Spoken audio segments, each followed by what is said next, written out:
Good afternoon, everybody, or good evening, depending upon where you are in the world or in the country. It's Patrick from the Poison Pen Bookstore with another of our virtual events tonight. And we're really pleased to have our good friend Mike Lupica back with us to talk about his brand new book, Robert B. Parker's Stone's Throw. And joining us also is an up and coming, we usually like to kind of preview these unknown writers in the program as well. No, also, our very good friend Harlan Coben is stepped in to talk to Mike today. And this is we still have a few signed copies of his most recent book. And then yours, Match, I believe is the title, right, Harlan? It comes out next March, I think it is. Yeah. And Barbara, of course, is at her home office. And just for everybody watching, I'll be monitoring the comments field on Facebook. So if you have questions for Mike or Harlan, go ahead and put them in, and I'll reemerge when I'm summoned towards the end of the hour. So over to you, Barbara. I always wanted to be like a stage director. So finally with Zoom and Patrick, I have my opportunity. Anyway, I'm going to drink a toast to you, Mr. Lupica, because it's your new book. Congratulations. Thank you. Wait, hold on. Inspired him to go out for alcohol? Yeah, no, Taylor, this is just grape juice, honey. Well, our events are BYOB. I think Harlan and I had that discussion when we did our Zoom event for WIN last week. So, I mean, it's 8 o'clock. It's after dinner for you guys, but it's just cocktail time for me. And 5 o'clock someplace. I love it. John Sanford is driven into town, so he's taking us to dinner after we're through. So this is a dizzying social round in an otherwise fairly pallid and uneventful life, which we're all kind of going back to. So before you take over, Harlan, I do have one question, which was going to reveal the vast depths of my ignorance. But I grew up in Chicago, never went east, went west to college, the whole bit. So I have no idea whether Paradise, Massachusetts in any way resembles any place in New Jersey. I mean, are there commonalities that you two can explore? Commonalities between Paradise, Massachusetts and places in New Jersey? No place like New Jersey, Barbara, you know that. There's no place like New Jersey. There's no place like Massachusetts either, for that matter. My dad was born and raised in Massachusetts, and I have a lot of relatives from Massachusetts. I went to college in Massachusetts, but it ain't New Jersey. Okay, well, I knew it. See, from my perspective, it's also small that I feel like you guys should just be one, kind of piece of land. I mean, I say to British authors that the entire British Isle fits into Arizona with extra room to spare. So with that mindset, it's easy for me to believe that Paradise and New Jersey could be the same, but well, obviously not. My little county in New Jersey, which is not so little, but space-wise, it's tiny. Bergen County, New Jersey, has more people than North and South Dakota combined. I love that. And speaking of which, I apologize because I meant to ask you this first. Are you okay after Hurricane Ida? Was any damage done to where you are? A lot by me, but not to us. So it cleared up fairly fast. There was one picture in all the papers of this right down the street here was up to forever. And 2 nights later, I was eating at the outdoor restaurant there, so didn't see much damage. So I'm hoping for the best. Yeah. Where we were, luckily and fortunately, and knock all kinds of wood, we were not hit that bad. But a lot of the state was obviously. Yeah. No, it sounded really awful. And Mike, you're in Long Island. So, did the storm kind of go around you? No, we were never in peril from that one. But a couple of weeks before, Henri, which my wife refused to call that, she called it Henry.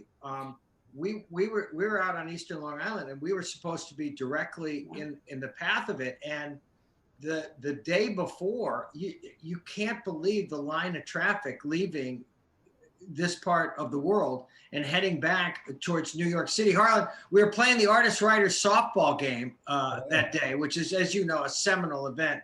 Yes. Every summer. Spoiler alert, the artists won, Harlan. Here's why they won: because they're younger and better. And you can't go wrong with younger and better in sports. And it's not fair, though. It's not fair that they're younger and better. That's right. And so it's a 5-minute ride from our house to the field. It took me a half an hour that day just because everybody was leaving, and then it just changed course, and it hit Connecticut and it hit Up Island a little bit. But and answer your question, no, we were really lucky, Barbara.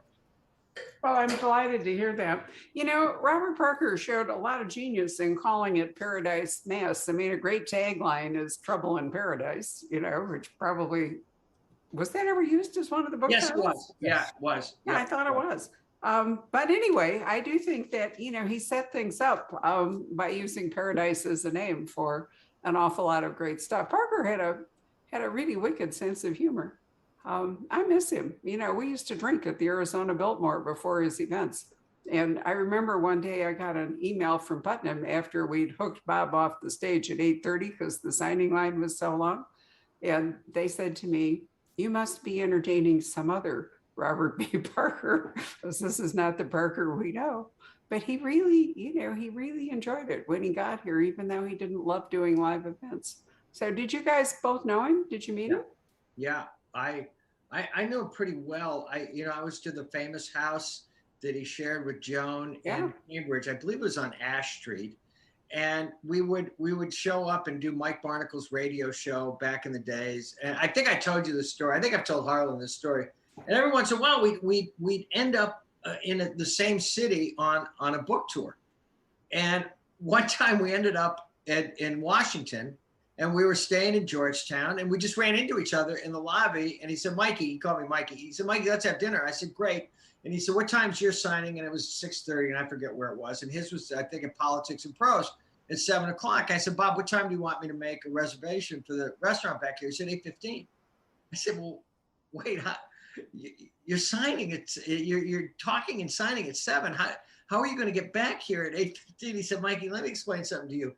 At 8 o'clock tonight, if I'm between Robert B. and Parker, I'm out of there." and we had dinner at 8:15 that night. As I said, Putnam was really serious. Of course, by that time, he perfected the circle signature, which Michael Connolly subsequently adopted. If you all paid attention, you know, it's kind of like, so he could sign books with enormous rapidity. He was great fun to know. Harlan knows he was just big fun to know. He had a big personality. I could still go back into my laptop and find, you know, the tortured Red Sox emails, Harlan, before they won. And then the tone of them changed substantially after 2004. They did. We used to actually have conversations about whether either one of us would live long enough to see either the Red Sox or the Cubs, which is where I grew up, win a pennant. And I'm pleased to say that both of us managed to survive long enough to do that. He was a wonderful Red Sox fan, wasn't he? He was the super hometown booster. Harlan, why is there a baseball team in New Jersey that I'm overlooking? No, we got the Yankees and the Mets, but you know, I'm probably closer to the Yankees and the Mets than most people are to whatever team that they're cheering for. Yankee Stadium is probably 15 miles away from here. Yeah. So it's commuter baseball, basically. Yep, and that's why they play the Giants, and the Jets play in New Jersey, right over the border. But they're close. Harlan, how far is the stadium from where you and Ann live? If there's no traffic, I can get there in 15 to 20 minutes. Right. No, there's never no traffic during game day. On Sundays, right. It's actually very, very easy for me to get to Giant Stadium. I have a back way of going. So right down 17, you know, I've been to plenty of times I was at the very first game at Giant Stadium when it opened in 77, I think it was. Yeah. They were terrible back then, as Mike knows, and he covered them back then. And all I remember is like they were playing the Cowboys, who always killed them in those days. And that announcer, what was his name, Mike, who did it for 100 years? And it would just be, every play would be off tackle by Kota, stopped by Harvey Martin, no game. It was like 100 no game on the play. How do you like the new place? I call it the Big Ugly Gray Bowl. It's awful. It's awful, right?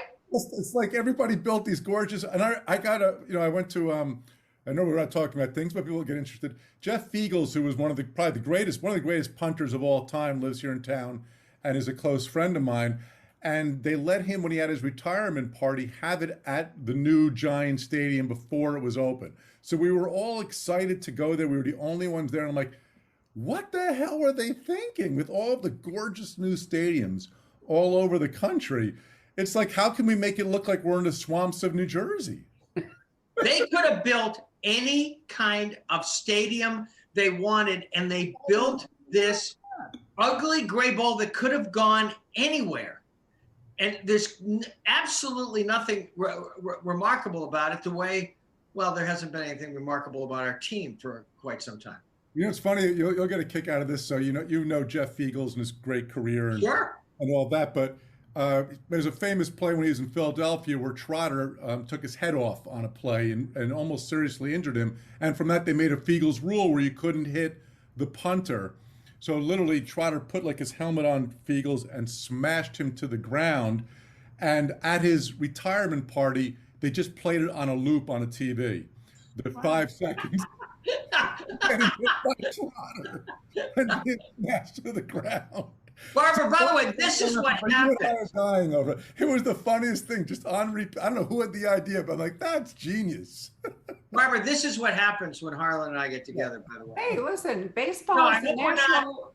I hope we're not making you dizzy with this highfalutin. Not at all. Actually, baseball is a wonderful segue into Jesse Stone, because his relaxation technique, now that he's not drinking, is to pick up his mitt and keep throwing the ball into it. You have several scenes in Stone's Throw where he actually does that, so seemed perfectly normal to me. So Harlan, I'm gonna sit back and let you ask penetrating questions of Mike. And if you fail, I'll step up. How's that?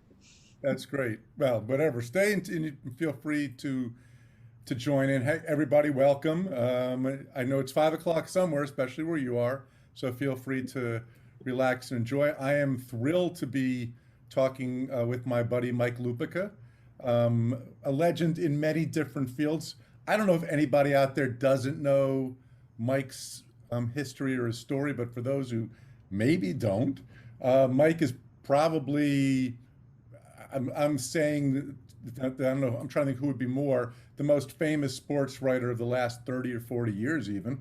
I grew up with him when I was a little boy on my father's knee. Oh, here we go. Read to me Mike Lupica's column. Here we go. Here we go. Not exactly. Yeah, okay. Shots fired. Mike actually was, from my high school years on, was something that all of us read every day, or however often he was in the paper. Every weekend he had a column called Shoot the Lip, where he just had one-liners. And it was literally, we all read this. Those were the days when people read newspapers and there wasn't the internet. And I don't know anybody of my friends who didn't do it. And then one day, about 5 of my friends called me early on a Sunday morning because Mike Lupica had mentioned me in his column as somebody he had read one of my books. I'm trying to think, this is probably around 2000, 2001, probably about 20 years ago. And we had a mutual friend, so we got to meet and we became fast friends. Our families vacationed together in the Hamptons. We talked a lot about a variety of things, and he always had a tremendous interest in mystery and crime fiction and fiction in general. He was writing it even back then. We had a number of mutual friends, and it just became a lot of fun. And when he took on Robert B. Parker, though, you mentioned, we talked about this. I actually never met Bob in person, but I certainly knew him, and I was proud to be quoted in his obituary. In his obituary, I said, 90% of mystery writers admit that Robert B. Parker is an influence, and 10% lie about it. That's right. So I don't know a crime writer of my ilk. Now, I'm not talking about some of the young writers who are coming up now after us, but of my ilk, I coming up with Dennis Lehane and Laura Lippman and Michael Conley and Robert Crace and Barbara, the people, John Sanford, who I know you're having dinner with tonight. By the way, tell John I say hi. I love that guy. He's also been a wonderfully supportive friend over the years. I don't really know any of them who would say that they had a crime fiction writer that they were influenced by more than Robert B. Parker.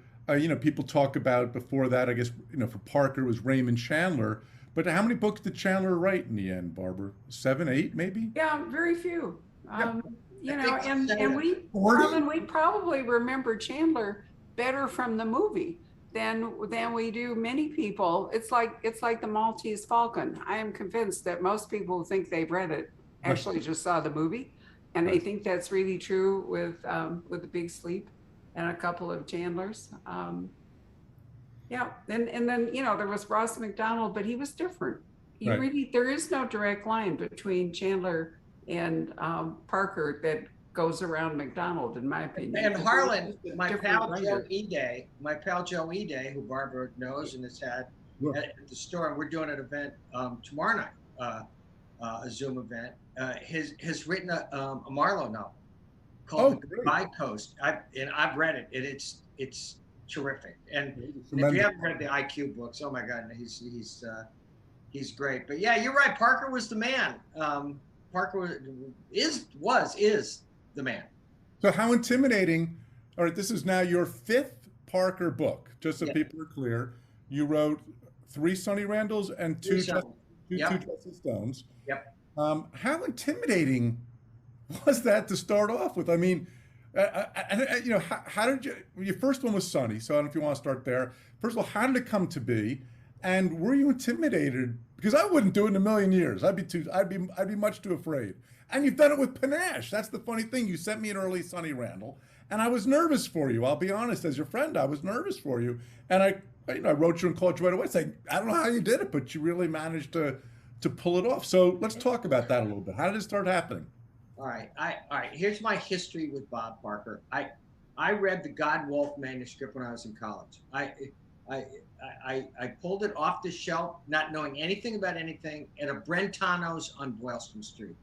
And like everybody else, the first time they're exposed to his, I was just blown away by the sound, by the attitude, by the character of Spencer. And over the years and through our friendship, I bet you I read every Spencer 3 times. I read all the Jesse Stones, Sonny Randall, the Westerns. I'd go on long trips and I'd listen to books on tape. Joe Montaigne did the best Spencers ever. It's like Steven Weber doing. I'm so pleased, by the way, that Kate Burton does Sonny and the great James Naughton is doing. Those are 2 really great readers. Yeah. Yeah. And so here's the setup.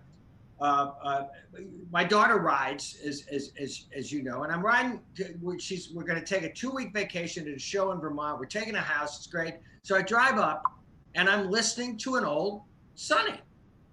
And so when I get there, and I'd forgotten that Esther Newberg, my agent, had become the executor of Bob's literary estate and was representing Daniel and David.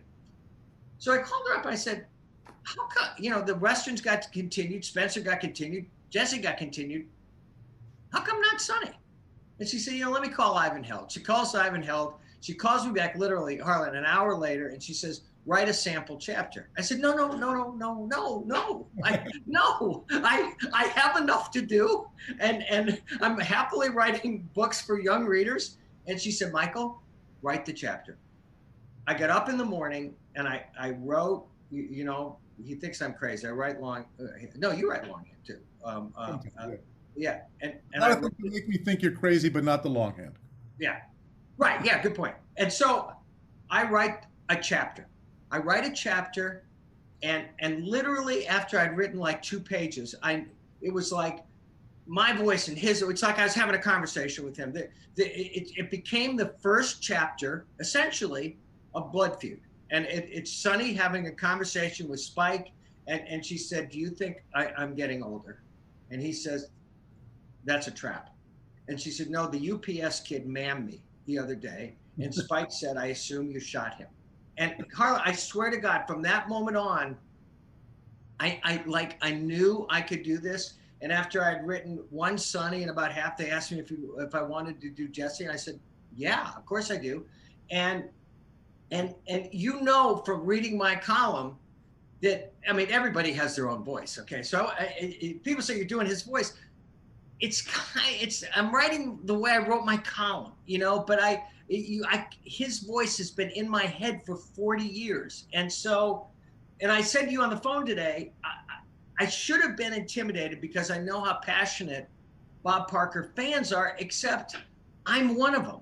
So I felt like I was just taking on a different role in that community. And the reception has been unbelievably great from the start. I mean, reader reviews, you know, PW Book List, everybody has all had the same thing. And the basic idea is that it's like the ball got handed off to me, and now I'm able to run down the field with it. It's amazing. You mentioned Spencer and the Godwolf manuscript. I think a fun question, and people put it in the comments for Patrick. And Patrick, maybe you can add it up for us. I'm curious what everybody's favorite Spencer book is, if you have one. Barbara, do you have a favorite Spencer book? Mine is the third one, the name of which is blanking out, but it's the baseball one, because I thought Mortal Stakes. Yep, Mortal Stakes. I thought he had written a book, Harlan, that he could never get. I thought that the situation that he created was one he could not get out of. He had painted himself into a terrible corner, and I just was blown away by. I love the one where the 7 gunslingers came to Arizona and the whole bit, but Mortal Stakes. I'm lucky. I'm old enough to have read Parker in real time. Mike was in college. I was 35 when the Godwolf manuscript published, so I got to read him all the way through. I'm going to add, since Harlan brought this up, Mike, that when I picked up the arc for your first Sonny Randall, I was terrified. I was like Harlan, I was thinking, oh shit, I mean, there is no, but I really miss Sonny. And, I nagged at Bob a bit, why not more Sonny? And then you came to see us for that, Sonny, if you remember. And I was so relieved that it was, I really was. I just, wanted to hug you the whole time, like my puppy, and say, good job, Mike. Because I mean, it really was scary as a fan to see, Sonny. We'd kind of gotten used to Ace writing Spencer, and we'd had Michael Brandman, and we'd had Reed, write a few Jesse Stones. Bob only wrote 9 Jesse Stones, I mean, so all of the Jesse Stones has been, I think you only wrote 6 Sonnies. I think you only. By the way, in answer to your question, Cold Service was my favorite Spencer, the one that opens with Hawk being shot in the back and nearly died, and the Ukrainians have taken over this town. That's still my favorite. Which is the one where he and Hawk are up in a different community. I'm trying to remember if it's Asian or whatever it is. The two of them. I thought that was Walking Shadow. I thought that was his best Hawk Spencer dialogue. I mean, Rob, we're now in an age of cultural appropriation, but, Bob was able to write Hawk, and people admired it rather than saying, wait, he can't write this black guy, because I think Hawk is magnificent. Yeah, great. I picked Ceremony, which is not everybody else's favorite. Really? Right, yeah. It was Why also do you like Ceremony? Right around, I think Ceremony is one of my first also. I came to it, I don't know what year I came to it, probably the early 90s, late 80s, early 90s. So I don't know how far into it was, but I just thought that was a really funny one from beginning to end. Anyway, so people, you can put yours in and we'll go through it. I remember I was very friendly with Bob's editor at the time, and I remember her calling me saying, I'm going to send you the new Parker, which she always did. I'm like, oh, great. And you go, it's not Spencer. It's this guy named Jesse Stone. And he goes, the first thing you'll notice are their paragraphs. Like, there are paragraphs that almost the full page. Because Bob was, especially Spencer was, but it's just, I'll never forget, that's what she said to me, his own editor. There's long paragraphs. Was that at all an issue for you, Mike, or did you make it more just for you, your own style? It's a different vibe. I think we had this conversation. It's a different vibe for me writing Jesse. Okay. And Jesse's funny. Molly and Suit are funny, but there is a darker side to Jesse's personality. And I think, and it's the difference between first person and third person. Jesse's a tight third person. I in the first one, Fool's Paradise, for the first time, really in the history of those books, kind of. I wrote a lot from Molly's point of view. I always felt that Molly was an unbelievable character and such an interesting, strong female character. And she's got a huge part, as you know, in this book, in Stone's Throw. I mean, she shoots and gets shot at and gets hit and is a real cop. And there's a scene where she gets into a very tough situation, and she said, Jesse said, "You should have called for backup." And she said, "I learned not calling for backup from the master," meaning him. Okay. But the most fun part of this for me, because I set out to do this, was I'm not ever thinking that Crow could ever be Hawk, but I wanted a Spencer Hawk vibe for Jesse and Crow. This is like the third time Wilson Cromartie, the Apache badass, has been in the book. But I wanted a full-fledged role for him in this book where he becomes, I'm not really spoiling anything, he becomes Jesse's, unlikely analogy. It's like Butch and Sundance from hell, but it's that to me is the core of this book. There's a lot going on in this book, but I wanted to it's a buddy movie. For me, writing it, I set out to write a buddy movie, and people are liking that aspect of it. But that was Parker. I mean, if you think about it, right, there's always, other than Jesse, there was always, besides Spencer and Hawk and Spike and Sonny, but even when they were gone for a while, Vinny would come in, or somebody else would come in and play that particular role. There's no question. I've always, when I created Myron and Wynn, right. I always love, it could be Gregory Hines and Billy Crystal and Running Scared. I love the buddy thing, and I know you do too. I think I think that's super important, but how do you put that where do you list that in the category of what you're trying to accomplish with these books? Yeah, no, this one specifically in Fool's Paradise, my first Jesse, it's Molly and Jesse again, okay, but again, an expanded role for Molly. And they have a complicated relationship. She's his best friend. There's never ever been any sexual tension between them. Bob took that off the table pretty early on, and it would almost be like a brother and sister thing now with the two of them. But with Crow, and they trust each other, they don't trust each other. And Crow has killed people. Crow took off in a boat at the end of one book with millions of dollars. Then he came back looking for a girl named Amber Francisco later on, and he got on the right side of things. But you're right, Vinnie Morris, I can't keep him out of these books. I can't keep him out of Sonny. I can't keep him out of Jesse, because he's just such a fastidious, well-dressed, but a do's, does, and don't guy. And Tony Marcus, Harlan, the black gangster, okay, from Buddy's Fox, who has gone throughout the Spencer books. It's like eating ice cream for me, putting him in. There was a way to get him into this book. There's a chapter later on. Sarah Minich, who was the editor for all 5 of those books, she's stopped doing this now. I did not drive her out of the business. She's brilliant. That chapter where Jesse is in everybody's memory, the first cop to ever go to Tony's office at Buddy's Fox, and it's the ensemble. It's like, why did Ed Asner die and hit us so hard? Because it was that whole cast that we were in love with, okay? And Bob Parker created this world of interesting people. Spike in the Sonny books is one of the most interesting. I'm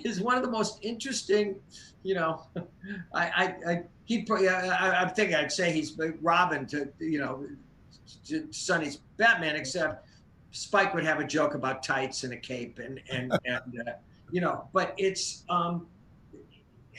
it's a nice sandbox to get to play in. Let me put it that way. It's a nice sandbox to get to play in. I think you hit on. I think it's similar. One of the few things that's probably similar to certain TV series where you just want to spend time with these people. I mean, as you're Yes. reading Jesse Stone, as you're reading Stone's Throw, Robert B. Parker Stone's Throw by Michael Lupica, for those just tuned in. It's just, you just want to, I mean, yes, of course, the mystery is important and the driving force. And no one, you don't have to tell anybody about narrative drive or twists than me. But it's really, I think the true joy is that you are just hanging out with these people. If they were just sitting talking, I said one of the things that you want when a character is, if you're in a bar and that guy's talking, do I want to listen in on what he's saying? And everybody here does that, don't you think? Yeah, Harlan and I had this conversation as recently as this afternoon. At the end of the day, we all try to come up with a tricky plot, okay?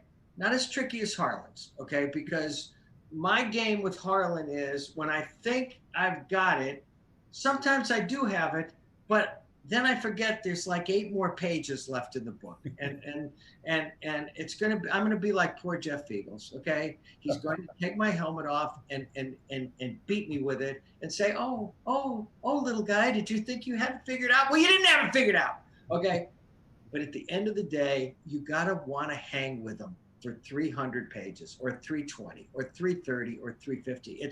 You gotta wanna be with Sonny and Spike. You wanna be in the Paradise Police Department with Suit and Molly and Jesse, and you want to go to Daisy's restaurant and have her say snarky things, and you want to figure out whether Jesse and Sonny are going to end up together. Well, spoiler alert, except it's on the first page of this book, Jesse and Sonny are not together in Stone's Throw. They're having a relationship timeout. But if you don't like Jesse Stone, and you don't care about him, if you're not invested in him continuing to stay sober or continuing to deal with the sadness of having his minor league baseball career ended by an injury, he's recalling a conversation with Sonny at the beginning of this book, and Jesse says, the worst day she said, what do you miss more, drinking or baseball? And he said, baseball. He said, because the worst day I ever had drinking was the worst day I ever had. And he said, the worst day I ever had in baseball was great. Yeah, that was a very powerful line, I think. And I'm really glad that Jen is no longer in the picture. Bob had a tendency, to drag out these totally dysfunctional male-female relationships. And I don't think he was, Jesse was never really going to get sober, which is a huge struggle for him, I think, if Jen were in the picture. So I'm glad, and I won't bring up why, but I really like one feature in this book a lot. So thank you very much for introducing new things to Jesse. Because Jesse, yes, I really like that. Thank you. But I yelled at you in our last conversation about Jesse and Sonny. So, I thought that it would be good if they took a time out. So thank you for doing that. Barbara, would you say that what we're talking about is a nice surprise at the end of this Very book? nice. Okay. Actually, I was astonished. We'll leave it at that. You have to know the whole Parker universe to truly appreciate it. Not just the Jesse Stone. You have to know the Spencer and really Sonny as well. No, I absolutely loved it. I was so pleased. I would have written you a thank you note, except that I knew I'd talk to you. Now we're going to drive everybody watching this insane, right? Because you're going to have to read, and you're going to have to read it all the way to the end. Really all the way to the what end. we're talking about. Yeah, no, it's like a Coben book. You really have to read it all the way. Yeah, I know. Wynn just drove me crazy. I'm with you. I thought when I was reading Wynn that I knew where we were going, and you rat, Harlan, you absolutely, it's like magic mirrors. I don't know how you do it. Well, thank you, I guess. Thanks. First of all, that wasn't a question. I mean, everybody I know, I'm sure most of the people, or 99% of the people who are watching right now, and the Poison Pen clientele know the Parker universe. But are you cognizant when you're starting that this could be somebody's very first Jesse Stone? Or do you? So, I mean, my always answer to this is every book starts a certain stage. So if I wrote the first Meyer and he was 27 or 28, so it's not like you read a book when he was 17, and now if you read a book and he's 40 or 41, you're just starting there. And I'm trying not to repeat myself and trying to do that. But how cognizant of you, or do you not worry about that at all and just figure, if you've already read some Jesse Stones, you know who they are? Yeah, no, I'm very aware of it. And I think sometimes it gets edited out because I'm just, I don't, I don't like to do a lot of backstory. I like to stay in the moment, as my friend Jim Patterson says, stay in the scene, stay in the moment. But I try to just drop enough in to give just some historical context to who these people are. But you're right. There comes a point is at this point, if you're a fan of these stories and these characters, and you don't know who Benny Morris is at this point, I'm sorry, I can't help you. I cannot throw you a life preserver, but I hope you enjoy him and just assume that there's a good reason why he's in this scene. Yeah, it's kind of like when Norm would enter Cheers, right? Right. You know who Norm is, you already have the laugh going, but if you don't, you're still going to laugh. You'll learn, you'll pick it up pretty quickly. Yeah, it's like, again, Ed Asner's in my brain because I went back the other day. In fact, I tweeted it out, that original scene, you've got Spunk. I hate Spunk, but Carlin, things were fun. That show was brilliant. And it was brilliantly written, except those things were funnier as they went along because we knew them. Our sense of those characters made that material even better than it already was. And we're kind of in that, that same boat. I mean, you're writing more standalones now, okay? But Myron and Wynn, there was a shorthand in that conversation that you could do, and you just had to assume that people knew that this back and forth was rooted in friendship and history and all the trials that they've been through. Well, I think I saw Ed Hazard was like 40 when he did that scene. We think of him like he must have been 70 then. I know. 40 years old when he first started on the Mary Tyler Moore Show, which is freaky. I'm going to mention there's many things about Mike's career that I admire and have made me envious, but I think perhaps your greatest moment. You probably know, maybe you don't know what I'm going to say, but you probably do. And for those who've seen the episode, there's an episode of Seinfeld. George Costanza is asked, who is it when he's applying for a job at the real publishing house? And he's asked who his favorite writer is. And the only one he could come up with is Mike Lupica. And it becomes a running joke in the episode about, and you're like, wait, the sports writer? No, he's trying like a novelist. And so I want to ask you, first of all, how did you find out that was going to happen? I didn't find out until it happened. It was a Thursday night when I think Taylor and I were out, and I did not watch Seinfeld that night. And again, this is like 1993, maybe. The whole world is calling me the next minute. And you know how it goes with these things. That's that game where you used to tell a joke at a party, and then the next person would tell a joke. And like some people didn't even have the show right. They had it in a different. And so anyway, again, in a different world where you can go to YouTube or Hulu or wherever and see it, the great Dolores Thompson, who was my assistant at the Daily News, I said, call out to LA and see if you can get me a cassette. That's how, okay? Right. About a week later, a FedEx shows up for me with the cassette and a note from Larry David.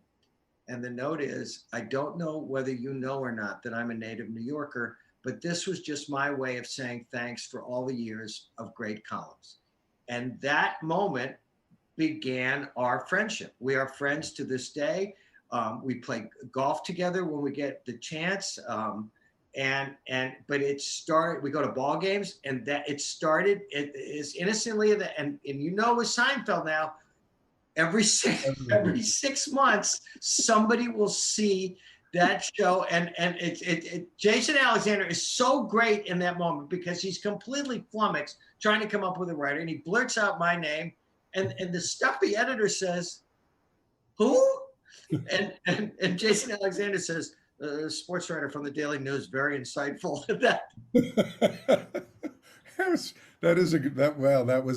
It's funny how these things get repeated. I'm friendly with George Stephanopoulos. My daughters have gotten to know him over the years, and they were watching a Friends episode recently where Jennifer Aniston and Courtney Cox learn he moved next door, so they're trying to check him out because he's so hot, and they're like, "Oh, George." It's like, yeah, this was a number of years ago when.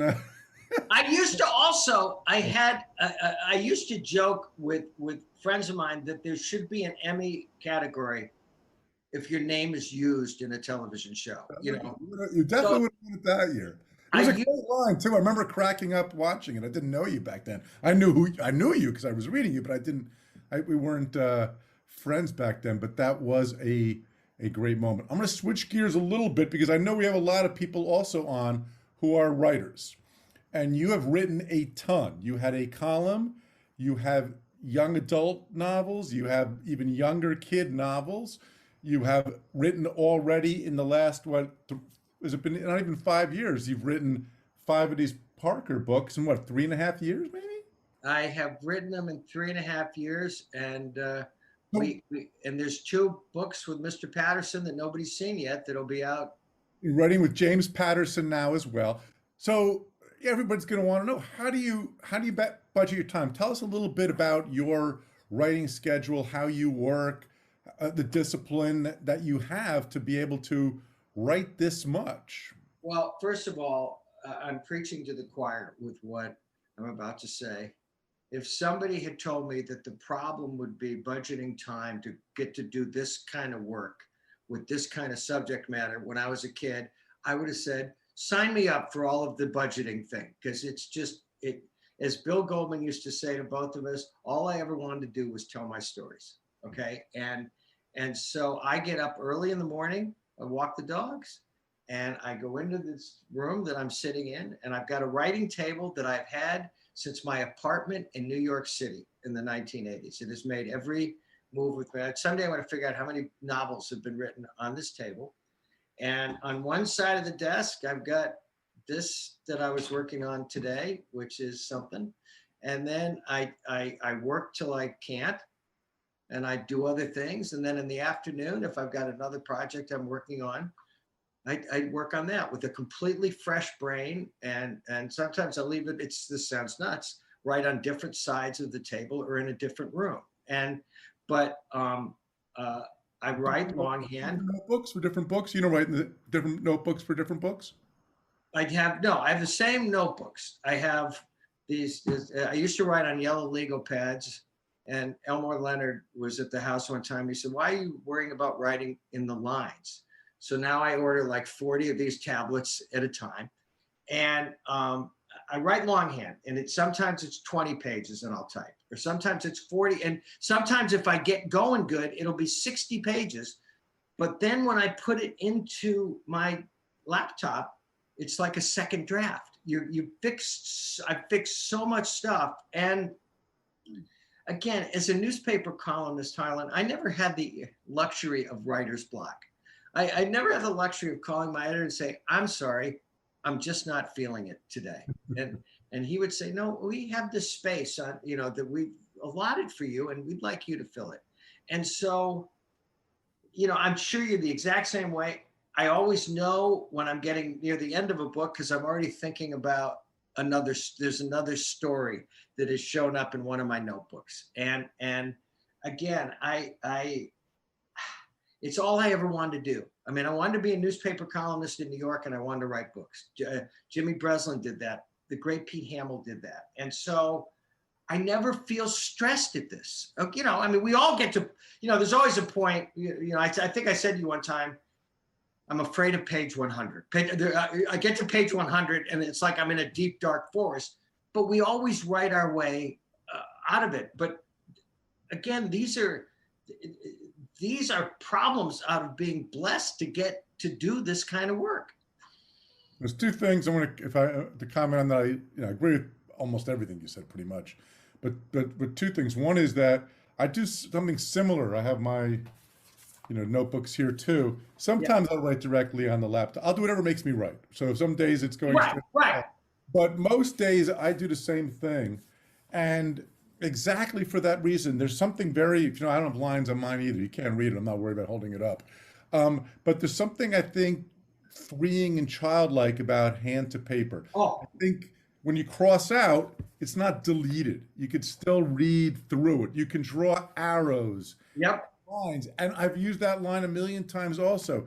When I then put it in the laptop, which is usually about 10 to 20 to 30 pages after I'm doing it, your first draft is now your second draft. Yep. And that can't be stressed enough.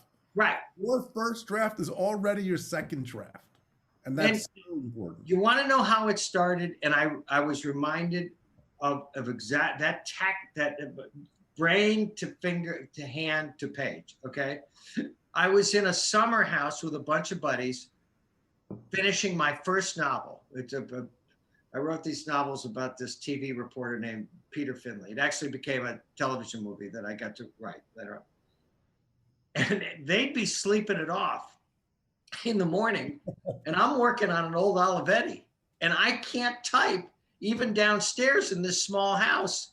And the only way I can continue to advance my story is to write longhand. And all of a sudden, once I started, again, I just think better that way. And again, there's times when I realize I have to build a bridge from one handwritten chapter to the next, and I'll go right to the laptop and I'll write 5 or 6 pages. And just like what you said, if it gets me across the water, I'm okay. But that feeling of having I've got a stupid amount of pens here, rollerball pens, and that feeling of hand to page, I think, and I'm sure you're the same way. I write faster when I do that. And I don't care if I'm writing faster, because why? Because I know I'm going to fix it. Right. That's always the key, of course, that anything that you write, always the secret is to turn off the part of your brain that says, I suck, because we all have it, and get it down. Yeah. Roll up that first draft, whatever it takes. It can be, you can even think this is a total piece of crap, but get it down. I compare it also to diamond mining. So you take out this ugly stone, but that's where the value is. Then the second draft, you cut it up and you shine it. Now it becomes something you want to wear. But that first stone that comes out of the ground, Jesse Stone, if you will, to plug the book one more time. Yeah. But that's an ugly stone is what's valuable. So you got to get it out of the ground no matter what it takes. Then worry about making it look presentable for other people to do it. It's an amazing experience, and it, as you know, sometimes what you take out is as profound as what you put in. By the way, I have to mention one thing to you. I mentioned this to you before, and it's in another part of the house, but by sheer circumstance, I also had a young reader novel come out yesterday called Defending Champ, about a girl and a soccer team and a big game, again, boys against the girls, because the girls team has been canceled because of lack of funds. The boys gets to go on, and the girls decide to raise money by playing this big town event, boys against the girls, and it's a very empowering. So anyway, that's a little digression there. Just to make you feel a little old, so when you wrote Travel Team, which I think was your first young adult, right there. So my son was one of the first readers of it when he was maybe 10. Oh, well. And now I'm wearing this NASA shirt because he gets a job. He's going to be working at NASA. Well, he went to Rice. He went to Rice. Yeah. So he's that old now. Not to make you feel old. No, I know. He's the right age, though. He's the right age. And okay, here's another quick digression. He'll graduate now and read Stone's Throw instead. Harlan was out with his family, with us, a summer where I was bitching and moaning about writing my first book for young readers. And Taylor, my wife, finally grabbed Harlan and said, talk to him, because talk to him. He has to finish his book. And Harlan pep talked me through, and he read some of it. He said, this is the best thing you've ever done. And that book changed my life. I mean, that book changed my life. It sold a bazillion copies, and in 10 days it was #1. But I was about to throw it against the wall, and Taylor Lupica, I remember she said afterwards, she said, do you know why Harlan gave you a pep talk? Because I told him to, that's why. I always listen to Taylor. Mike, not so much, but there's something where you are different, and then I think we'll open up to questions. Everybody's different. You do like talking it out. So William Goldman used to say was your starter and I was your closer. And we used to do that, you know, we would, you know, all of a sudden I'd be at home and I would get a call. It wouldn't even be like a hello. He goes, okay, so they're in the room over here. And I wouldn't even have to say anything. He just needed to talk it out while don't. That's You don't. And I yell at myself. There's a lot of self-hatred that goes on with me. No, you don't. You're the guy who goes up the hill and writes the book and comes back. I am completely interactive, and Harlan has got the conversation down right. It's not hello, how are you? It's so, okay. So I'm like 30 pages from the end, and so they're there. They're in the room, and sometimes it's not like he'd get me out of the room, but we'd get talking and something would go. No, I'm extremely interactive. I'm extremely. That was a therapist. Like, well, what do you think? Okay, so Pat, you have the most active subconscious, Mike, of anybody I know. It's just astonishing. Actually, I'm in awe in this discussion because the true handicap for me, if I were trying to write, I can't read my own handwriting. So obviously you guys have figured out how to do that. Well, literally, this is, so if I'm looking at it, I have to do it though right away because I'm looking at this now. These are actually notes on a thing I was watching. But if I don't do it that day or the next day, I'll have trouble reading it for real. My handwriting has gotten that bad. It's a skill. Right, look, can you? I don't know if this was. That's a lot better than that. That's better. Right? That's like the last page I wrote today. I mean, you're not going to be able to read that at all. Well, there you are. I mean, to me, a computer was totally liberating because on a keyboard, not only am I fast, but I could read the result.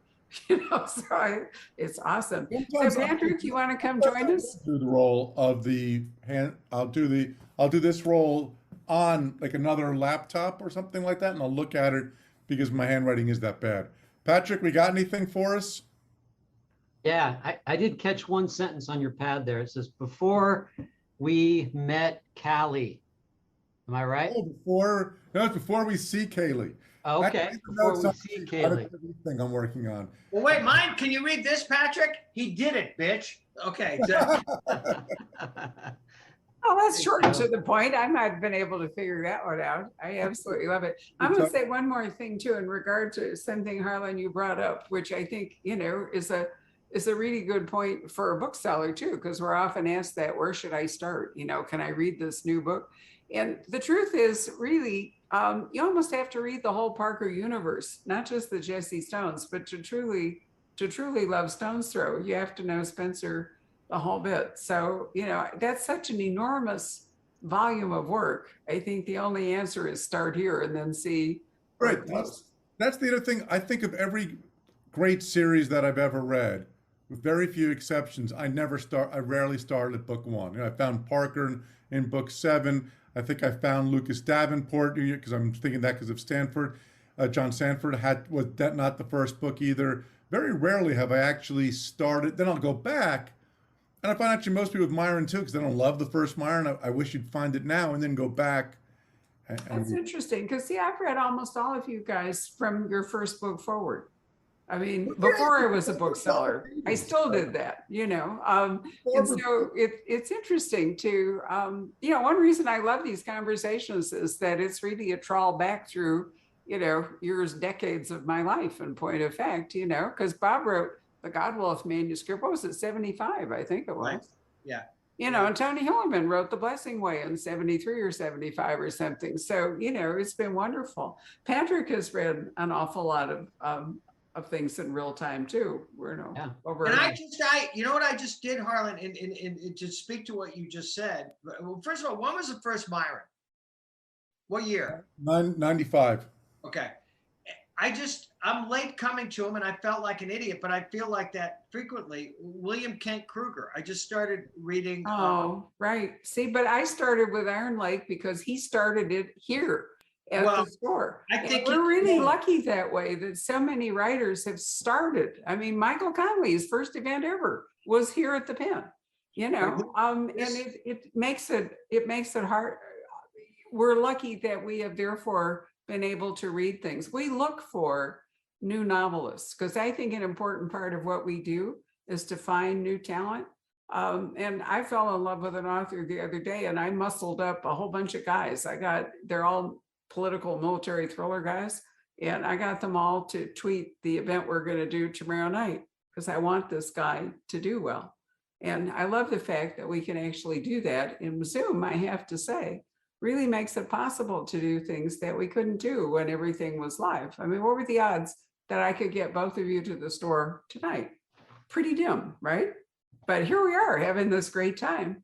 I know it's not the same. And, we're going to go forward doing hybrid things because I think it's so great that we can bring in people in very unlikely configurations to talk in a way that really expands, I think, the whole experience for the readers and for you authors too.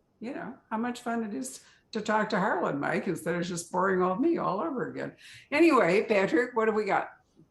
Well, I just wanted to give a shout out to Harlan too for helping so many writers and the TV. I can't remember what exactly it is, Harlan, but I know you appear on TV and plug certain authors' books. Yes, you did. In fact, I saw it at the Today Show. Yeah, that's it. Has let me do almost once every 2 or 3 months now, where I get to pick 5 or 6 books in whatever categories that they had, and I think part of our job is not to get Pollyanna about it, but send the elevator back down.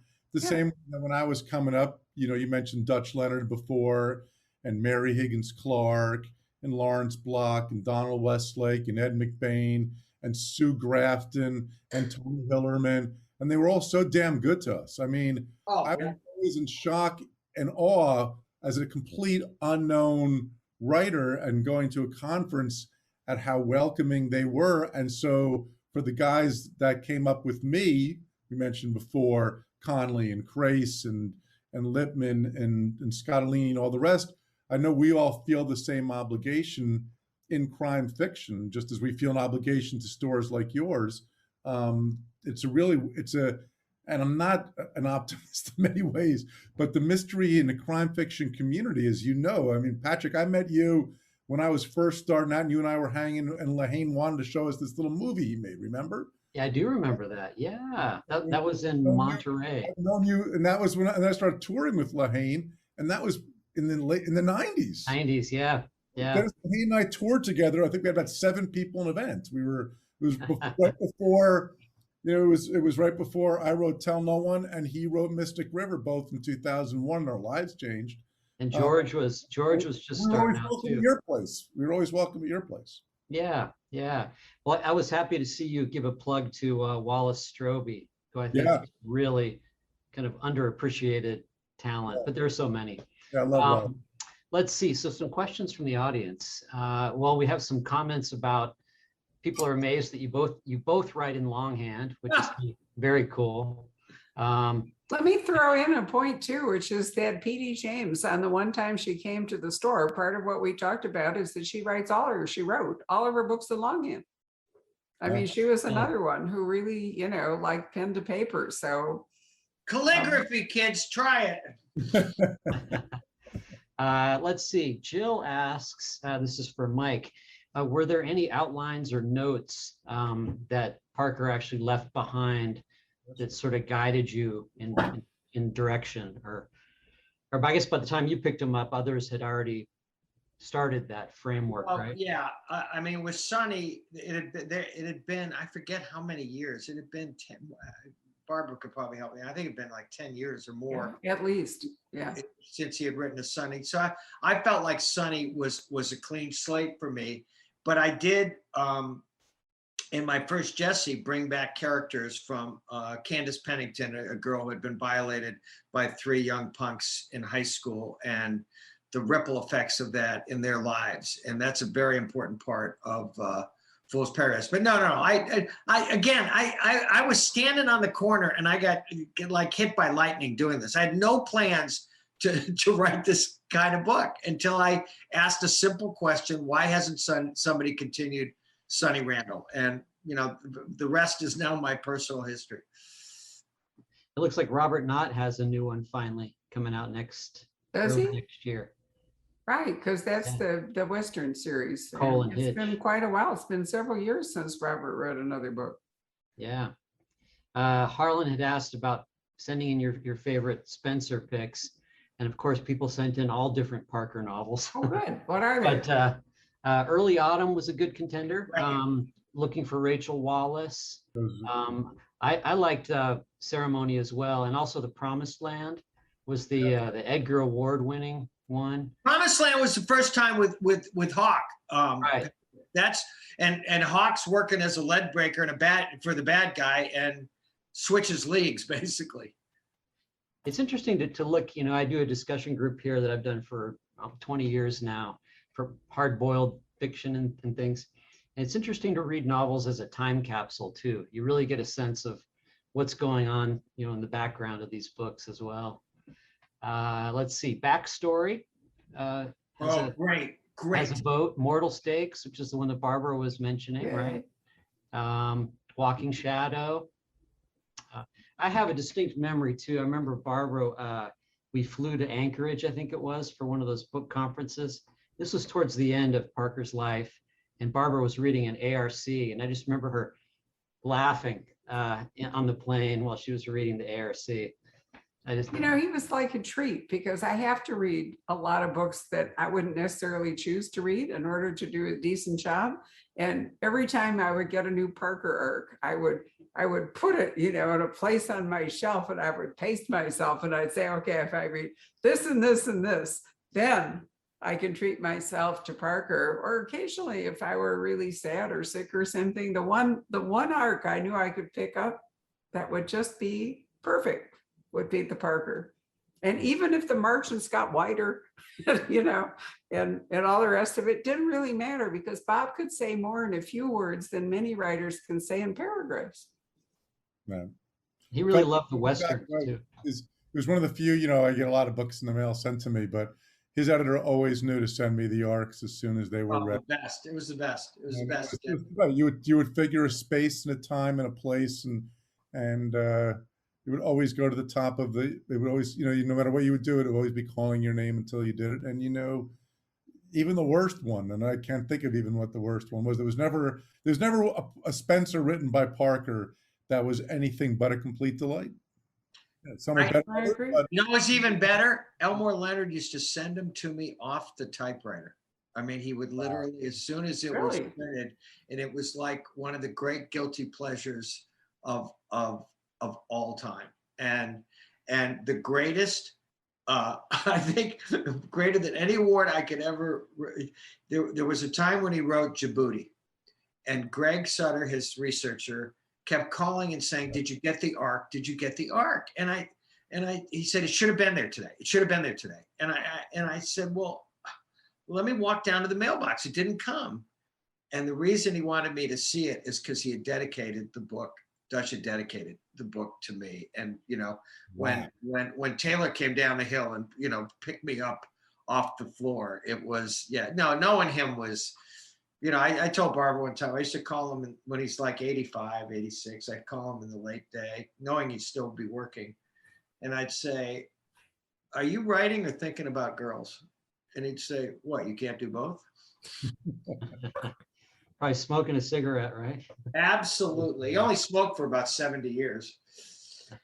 always the coolest guy in the room. Always the coolest guy. You bet. Dutch was always the coolest. This That's is one. the group that we have to grow up of. This is the group that my guys are following. So we all know that it's we're standing on some great and some really cool shoulders. But the first time I met him, we were at a conference together in Italy, of all places. Really? And I heard he was going to be there, and I was just like so afraid and intimidated or whatever else. He sought me out to sit down. He told me about that. Yeah, he did. I was just like, it's like if you just got up to the major leagues and Joe DiMaggio pulls you aside and says, "Come sit with me, kid." It was just, it was an amazing moment. And all those guys and gals, and I say guys, I don't mean it in a male way, because no one was more generous than Sue Grafton. She was she was just, I love Sue. I'm still devastated by her death. She was. Our memories of Sue are so much a part of us. I mean, we had promised each other we would go to the end together with Z, because I would toy with retiring. We were the same age. And, I just couldn't believe it when she called to tell me she had cancer. And, She you seemed know, in such great, not to get depressed, but she was in such great shape. But I remember the first time I met her too, she took a bunch of us out for lunch and she told us the story of how she first hit the New York Times list, like how that happened, how she planned it, how she worked, how, to help us figure out how to achieve our own goals. And then it was actually in Tucson, I think, and so they were just very generous souls. So those people who are still watching us after this hour and are Robert Parker fans, so maybe there's a few that are not so young. All those people were as great as you imagine them to be. And I think Mike and I and Barbara and Patrick were lucky enough to know a lot of them and can tell you they really were, they were the golden age of what we do. And it's our job really to try to live up to that standard as much as we won't. When Elmore Leonard died, I said the only thing better than reading him was knowing him. Yeah. That's a very nice thing to say, Mike. We're turning 31 on October 3rd. And that means that, you guys are 31 years old also. Thank you very much. Yeah, but I never expected. I mean, it was just a for fun little project that I started with, because Rob wouldn't move back to Washington, so I could go back to the Library of Congress and be, a librarian there again. And Rob refused to move to Washington, so I thought, well, I'll just have a little bookstore. And I had my mother in mind. I mean, the original shelves were no taller than she could reach. And, she was kind of a store critic. I mean, it never occurred to me that it was going to go like this. I mean, it just never has, but. Well, we're glad it did. We're glad it did. Well, but it's been such a wonderful journey to meet all these authors. And Patrick's been with us now for, how long has it been, Patrick? 28 years now? Not quite, but 95? Yeah, 95. Patrick came to work when we hosted the first Left Coast Crime Conference out of California. There were, it started in San Francisco, and then they asked me if we would host one in Scottsdale to move it out of California and get it going around the West. And Patrick, Parker was the guest too. Parker. He was. Parker Tony and P.D. James and Tony Hillerman were our three guests of honor. Boy, that's a hard stopper, isn't it? I've refused to do one ever again because I said there was absolutely no way that we could ever live back up to that. And Janet Ivanovich won the Dulles Award, I remember, for One for the Money, because that was a sort of a bookseller award that we did. And, who knew? I mean, I'm really, I don't love being old, but on the other hand, I'm glad I've lived long enough for all of this to have happened. And guys, Patrick and Bill are the new owners of the Poison Pen. They own part of it now, and they're going to own all of it when I'm done. Oh, so, congratulations, Patrick. Yeah. Thanks. I know that. Yep. We have to start. Do we have to start sucking up to Patrick to the extent? You absolutely do. I mean, we stop sucking up to Barbara and start sucking up to Patrick, or like, could you suck up to Patrick and I'll continue to suck up to Barbara? Or it was always my exit strategy was just to give it away. So so we're in the process. I think Barbara's going to outlive me, so you might want to keep sucking up to Barbara. Well, I'm not going anywhere anytime soon unless the two puppies just absolutely lay me out, which may happen. I haven't picked up this many. Well, anyway, potty pads. I mean, I thought I was done with diapers. I don't know how many years ago. Here I am again. Thank you for having me tonight. Thank you so much. Thanks, guys. I appreciate it. Harlan, thank you for doing this. Yes, to me, it's just talking to you. So it's been a wonderful treat. It really has. Patrick, did we leave anybody out? Was there anything else? There on Facebook. Thank you for paying attention. Yeah, I think people are really enjoying the chat. But if we don't have any more questions, then our best strategy. Mike has very kindly signed Stone's Throw for us. We still have a few unclaimed copies.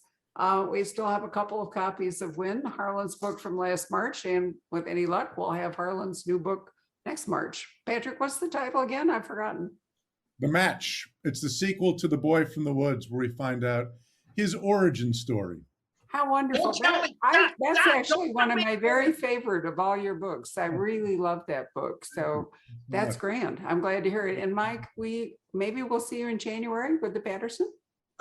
The Horsewoman comes out in January, and I'm about 2/3 of the way through the new Sunny. And that's I have a next week. request. I have a request from Jill to bring back Sonny's contentious mom. You know, Patrick, tell her I'm thinking about it. Okay, I'm thinking about it. All right, and don't forget, Dan, if you're a longtime fan of Robert B. Parker, there is the most wonderful surprise waiting for you at the very end of Thank you. Stone's Throw. Yay, which I love. So good night, guys. Thanks so much for Thank doing you, this. everybody. It's My always pleasure. an honor to be at the Poison Pen. Thank you, thank you, thank you. Thanks, guys. Bye. All right. Hello. We hope you're enjoying our programs and podcasts with authors. We'd like to expand them, and your help would be appreciated. Please make a donation at poisonedpenfoundation.org. 100% of the proceeds will go to help connect authors with readers in this difficult time. Thank you.